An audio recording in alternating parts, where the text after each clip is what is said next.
The New York Jets traveling to the Tennessee Titans, trying to make this a get-back game here for the Jets as they lost to the 49ers on Monday Night Football. My matchup that matters here is the Jets defensive line against the Titans offensive line. Now, the Titans offensive line, they didn't play as poorly as we saw in moments last year. Honestly, you and I have talked about it on this show. The emphasis that Bill Callahan's going to have on the offensive line for Tennessee, I think it's going to be a long-term play for them where they're going to play really well. But in week one against the Chicago Bears, which Chicago's got a good defensive line and they play great in week one. I want to give them their credit, totally. But Chicago's D-line, Jets D-line, you're probably going to go with the Jets D-line here. Yeah. Titans offensive line was 30th in pass blocking grade overall last week, 48.4. Now they're going up against a defensive line that's got Quinnen Williams. It's got Michael Clemens. It's got Jermaine Johnson, Will McDonald, Javon Kinlaw. Like, even without Hassan Reddick, these dudes can get after the passer. And that's what worries me a lot here for Tennessee's chances in this game and a matchup that matters, because if the Jets are just pissed off from how they played against the Niners and they really just come after that Titans offensive line, it could get ugly for Will Levis in that group, even with them being at home. So that to me is a matchup that could truly make or break this game. But what about you? What's your matchup that matters? I flipped it. It's the Jets O-line and the Titans D-line. After seeing firsthand the Titans D-line in Chicago this past weekend, I think they're going majorly overlooked.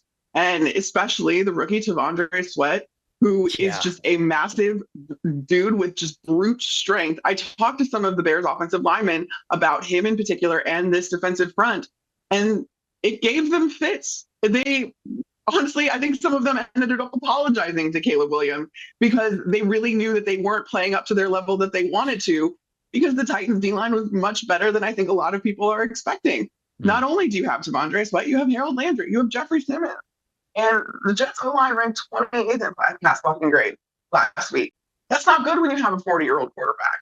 And it makes me concerned if I'm Aaron Rodgers and I'm having to be mobile coming off of an Achilles. We saw Kirk Cousins be a complete statue in the pocket. Right. Now, Aaron Rodgers had a little bit more movement, but you still don't want to test it.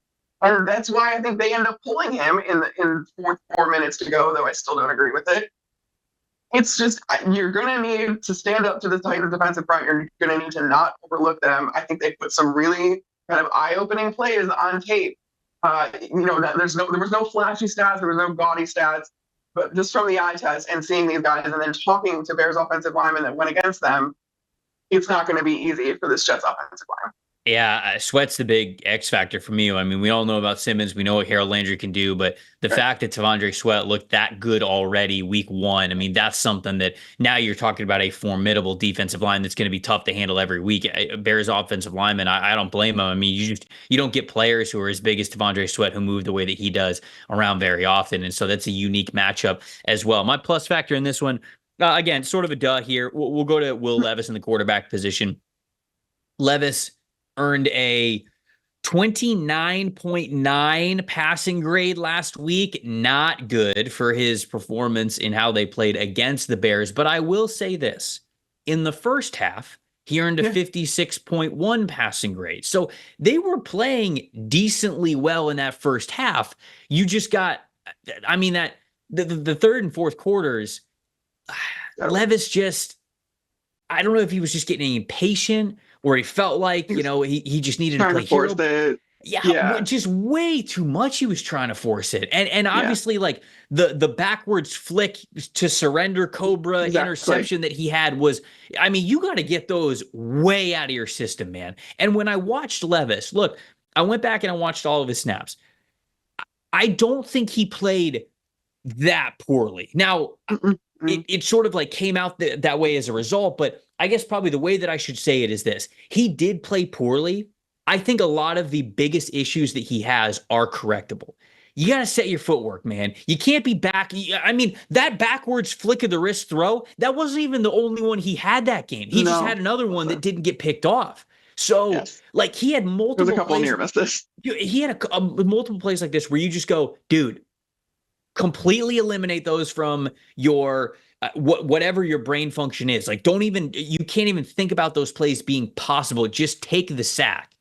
And I think that you will at least raise his floor to a level where he had some nice throws deep down the field. He had a couple of rips over the middle as well. So to A me, couple of long third downs too that he converted in that first half, especially where I was like, oh, he's I really he's another quarterback. right. He's the total plus factor here, because if he raises the floor, then we might be able to talk about a back and forth game here with the Jets. But what about you? What's your plus factor? Another kind of duh thing is Garrett Wilson, because clearly he's the guy that Aaron Rodgers is now comfortable with, and he's going to be going against L'Jarius Sneed. And Sneed had 31 snaps last week, 5 targets, 3 catches allowed for 30 yards, 2 catches allowed for a first down. It's not a whole lot.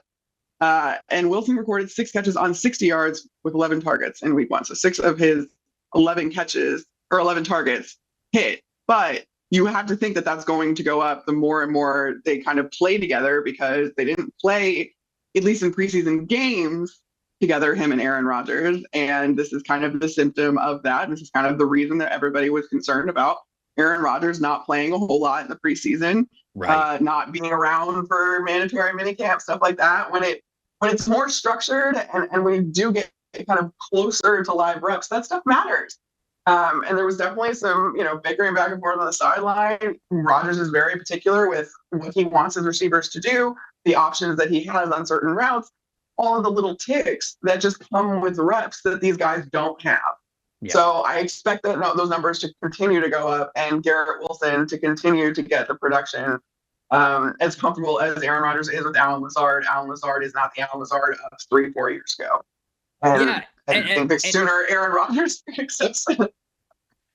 Yeah, but to your point, like the first third down throw that he had of the game, he hits Lazard in the hands, and it's just like completely dropped. And obviously the camera just immediately zooms in on Aaron Rodgers, like, let's see how pissed off he is. And he's kind of just like staring at him like, dude, you're supposed to be the one receiver I know can catch the football. Like that, I know you're going to be where you're going to be at the right time. And that's going to take a little bit of time to work out. But I think Garrett Wilson's going to be fine. I mean, you saw some money throws from Aaron Rodgers still in that game. And I think it's interesting too that Garrett Wilson wears the longer shoulder sleeves. I think it was Will Blackman said this on Twitter, the Joey Galloway look with the long loose sleeves. I was like, that's interesting for a young player to then opt for, especially a receiver too. Like I feel like receivers are very particular about having, everything kind of buttoned down and I know, make sure it's not impeding you. But like Garrett Wilson just has kind of this old school look to him. And I was like, did you do that because you're playing with a 40-year-old? I kind of like it. I kind of like the throwback look. I really do. Different, and it's reminiscent of the football of old that we all grew up with.